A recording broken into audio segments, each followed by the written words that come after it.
Hello viewers, welcome to our channel. నేను మీ చరణ్ పరిమి. దువ్వాడను తొలగించిన Jagan. So దువ్వాడనైతే ఇక కొన్ని ఆయన పదవుల నుంచి ఆయన తొలగించాడు. సో ఏ పదవి నుంచి తొలగించాడు, సో దీనివల్ల జగన్ చేసుకున్న మేలు ఏంటి, దువ్వాడకి జరిగిన నష్టం ఏంటి అనేది చూద్దాం. దీంతోపాటు దువ్వాడను తొలగించడం వల్ల ఇప్పుడు మాధురి గారి పరిస్థితి ఏంటి, దివ్యల మాధురి గారి పరిస్థితి ఏంటి అనేది కూడా చూద్దాం. ఆవిడ ఆల్రెడీ లబోదిబో అంటున్నారట. సో ఇది సిచ్యుయేషను.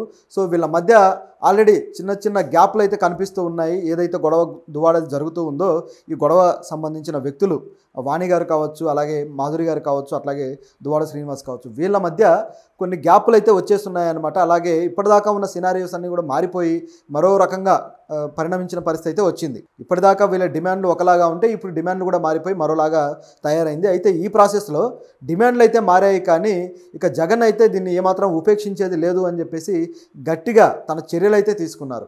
సో కొద్ది రోజుల క్రితం ఇప్పుడు దువ్వాడ శ్రీనివాస్ ఇష్యూ పెద్దదైపోయి, సో దాని విషయంలో మీడియాకు కూడా ఇంటర్వ్యూలు ఇవ్వడాలు, వాళ్ళ కుటుంబ వ్యవహారం అంతా బయట పెట్టుకోవడంతో అది పార్టీకే బాగా డ్యామేజ్ చేసేసింది అనమాట. ప్రజల్లో పార్టీ మీద ఒక చులకన అభిప్రాయం వస్తుంది. ఆల్రెడీ దువ్వాడ చులకన అభిప్రాయం తెచ్చేసుకున్నాడు, ఆయన మర్యాద కూడా పోగొట్టుకున్నాడు అనే పేరైతే వచ్చింది. దాంతోపాటు వైఎస్ఆర్సీపీలో అందరూ ఇటువంటి రెండిళ్ల పూజారులే ఉంటారా, ఇలా ఈ విధంగా మహిళల పట్ల ఇలాంటి అసభ్య ప్రవర్తనలతోటి ఇలాంటి ఎఫ్ఐఆర్లతోటి నడిపిస్తారా అని చెప్పేసి ఈ అధికార పక్షం శ్రేణులు కూడా దుమ్మెత్తిపోశారు. అదేవిధంగా సోషల్ మీడియాలో కూడా విపరీతంగా జరిగింది. సో ఇదంతా బేస్ చేసుకొని చూస్తే ఇది ఎలా ఉందంటే, ఇక దువ్వాడ జీవితం, రాజకీయ జీవితానికి దాదాపు ఫుల్ స్టాప్ పడ్డట్టే అన్నట్టుగా కనిపించింది. కాకపోతే ఇప్పుడు ఆయన ఎమ్మెల్సీగా ఉన్నాడు కాబట్టి ఈ టర్మ్ అయితే ఆయన ఎలాగో నెట్టుకొచ్చేస్తాడు, కానీ తరువాత మాత్రం ఇక దానికి ఏమాత్రం అవకాశం ఉండదు అన్నట్లుగా ఒక సినారియో అయితే కనిపించింది. సో దీని మీద మనం ఆల్రెడీ కొన్ని రకాల అజంప్షన్స్ అయితే మాట్లాడుకున్నాం. అయితే ఇప్పుడు ఆయన రాజకీయ జీవితానికి ఫుల్ స్టాప్ పడబోతుందా అన్నట్లుగా కూడా గతంలో నేను కొన్ని వీడియోల్లో ఒక అనాలిసిస్ అయితే చేశాను. సో దానికి తగ్గట్టుగానే ఇప్పుడు మొదటి స్టెప్ అయితే పడింది. ఆయన రాజకీయ జీవితానికి ఇక డౌన్ఫాల్ స్టార్ట్ అయిపోయింది అనమాట పూర్తి స్థాయిలో. సో ఇక ఎంత డౌన్ఫాల్ అవుతాడనేది చూడాలి, అంతే. ఇక పైకి ఎక్కేదైతే లేదు. సో ఆయన ఆల్రెడీ జగన్ గారికి చాలా మంచి ఇష్టమైన వ్యక్తి. జగన్కి తన చుట్టూ ఉన్న ఒక ముగ్గురు నలుగురు వ్యక్తులు బాగా ఇష్టమైన వ్యక్తులు ఉంటారు. సో ఆ ముగ్గురు నలుగురిలో ముఖ్యంగా అంబటి రాంబాబు గారు, అదేవిధంగా దువ్వాడ, ఆయనకు హోల్ అండ్ సోల్ సజ్జల గారు. సో ఈ విధంగా ఒక ముగ్గురు నలుగురు బాగా ఇష్టమైన వ్యక్తులు ఉంటారు. సో ఆ వ్యక్తులతోటి తనకు కావాల్సిన ఎవరిని దూషించాలి, సో ఎవరి పట్ల ఎటువంటి రాజకీయం నడిపించాలి అనే విషయాన్ని ఆ వ్యక్తుల ద్వారా చేయిస్తూ ఉంటాడు జగన్. సో ఇదే స్ట్రాటజీ, ఇదే టాక్టిక్స్ ఈ దువ్వాడ శ్రీనివాస్ మీద కూడా ప్రయోగించి చేశాడు. గతంలో దువ్వాడని ఏ విధంగా వాడాడంటే, కేవలం పవన్ కళ్యాణ్ని దూషించడానికి, అదేవిధంగా అచ్చెన్నాయుడు మీద బూతులతోటి విరుచుకుపడడానికి ఎన్నో వాడాడు. అచ్చెన్నాయుడు మామూలుగానే ఒక ఫైర్ బ్రాండ్ లాగా మాట్లాడుతూ ఉంటాడు, ఆయన కూడా అదే స్థాయిలో గట్టిగా వాయిస్తుంటాడు. సో అందుకని ఆయన్ని తిట్టాలంటే ఇలాంటి వ్యక్తి కరెక్ట్ అన్నట్టుగా ఏం చేశాడంటే దువ్వాడని తీసుకొచ్చి పెట్టాడు. దాంతో దువ్వాడ కూడా అదే స్థాయిలో రెచ్చిపోయాడు. సో దీనివల్ల వైసీపీకి వాళ్ళ నోరు మూపించడానికి ఒక వ్యక్తి దొరికినట్టు అయింది. సో అంతవరకు బాగానే ఉంది. ఆ తర్వాత పవన్ కళ్యాణ్ దూషించే విషయంలో అయితే ఇక దువ్వాడకు అడ్డు అదుపు లేదు. ఇప్పుడు ఆ విషయం కూడా బాగా ట్రోలింగ్కి గురయ్యాడు. అది కూడా వైసీపీకి ఇప్పుడు రివర్స్ కొట్టింది. సో దువ్వాడ పవన్ కళ్యాణ్ విమర్శించడంలో ముఖ్యంగా ఏకపత్ని వ్రతమే నా మతం అని చెప్పేసి ఆయన మాట్లాడడము, ఇక్కడ చూస్తేమో రెండేళ్ల పూజారిలాగా బిహేవ్ చేయడము. సో ఇదంతా కూడా గట్టిగా జనసేన శ్రేణులు అయితే ఇక ఫుల్ సోషల్ మీడియాలో ట్రోలింగ్ చేసి పడేశారు. ఇది దువ్వాడకు ఇప్పటిదాకా జరిగిన ఆయన ఇమేజ్ డ్యామేజ్. ఇక భార్య అయితే 15 రోజులుగా ఇంకా అక్కడే కూర్చొని ధర్నా చేస్తూనే ఉన్నారు. సో ఆవిడ నిరసన తెలియజేస్తూనే ఉన్నారు, ఎలాగైనా సరే నన్ను ఇంట్లోకి రప్పించండి అని. ఇప్పటిదాకా అయితే ఆవిడ ఆ ఇంట్లోకి వెళ్ళడానికి ఆ ఇల్లు నాకు కావాలంటూ అడుగుతూ వచ్చారు. ఇప్పుడేమో ఆవిడ మాట మార్చారు. సో మాట మార్చి ఆ ఇంట్లోకి నాకు హక్కు ఉంది కాబట్టి నేను ఆ ఇంట్లోకి వెళ్తాను అని చెప్పి, లేదు ఆ హక్కు లేదు అని చెప్పేసి మాధురి గారు. సో ఈ ప్రాసెస్ అంతా జరుగుతూ ఉండగా ఇక పార్టీ పరువు పూర్తిగా తీసేటట్టున్నారు వీళ్ళు అని చెప్పి జగన్ ఏం చేశాడంటే ఒక నిర్ణయం అయితే తీసుకున్నాడు. టెక్కల్ ఇన్ఛార్జిగా ఉన్న దువ్వాడని తప్పించేసి మరొక వ్యక్తికి ఇచ్చారనమాట. ఆ వ్యక్తి పేరు వచ్చేసి పేరాడ తిలక్. సో టెక్కల్లో వైసీపీ నుంచి రాజకీయాల్లో ఆయన బాగా యాక్టివ్గా ఉన్న వ్యక్తి. సో ఆయనని గుర్తించి మరీ ఆయనకి ఇచ్చినట్లయింది ఇప్పుడు. సో ఆయనకి ఇస్తే ఇప్పుడు ఆయన ఎలా టెక్కల్లో మళ్ళీ పార్టీని తిరిగి నిలబెట్టబోతున్నారు అనేది చూడాలి. సో ఇన్ఛార్జిగా ఇచ్చారంటే దాదాపుగా కాబోయే ఎమ్మెల్యే అన్నట్టుగా అర్థం. అంటే అన్ని చోట్ల అలా జరగకపోవచ్చు, కానీ ఒక లీడర్ని ఎలివేట్ చేయడానికి కోసం ఈ ఇన్ఛార్జి పదవి అనేది పనికొస్తుంది. అందరినీ మొబలైజ్ చేసి ప్రజలని, అలాగే ఎవరైతే యూత్ ఉంటారో వాళ్ళందరినీ పార్టీ తరఫున ఒక క్యాడర్గా నడిపించడానికి ఇన్ఛార్జ్ పనికొస్తాడు. సో ఈ ఇన్ఛార్జిని పెట్టడం వల్ల ఆయన చేతిలో బలమైన లీడర్షిప్ను పెట్టడం, ఆయనకంటూ ఆ ప్రాంతంలో ఒక ఇన్ఫ్లుయెన్స్ను క్రియేట్ చేసి పెట్టడం.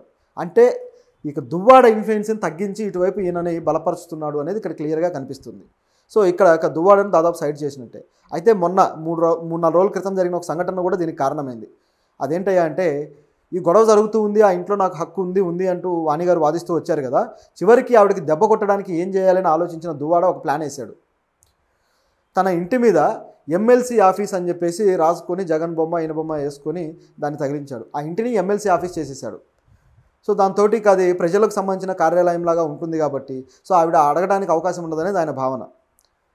సో ఆ బ్యానర్ అట్లా పెట్టడం ఇదంతా చూసిన తర్వాత ఈ ఇష్యూలోకి పార్టీని బలవంతంగా లాగుతున్నట్టుగా, పార్టీ ఇమేజ్ని తెచ్చి ఇక్కడ పణంగా పెడుతున్నట్టుగా జగన్ గారికి అనిపించుండొచ్చు. లేకపోతే ఈ నిర్ణయం ఇట్లా తీసుకోరు.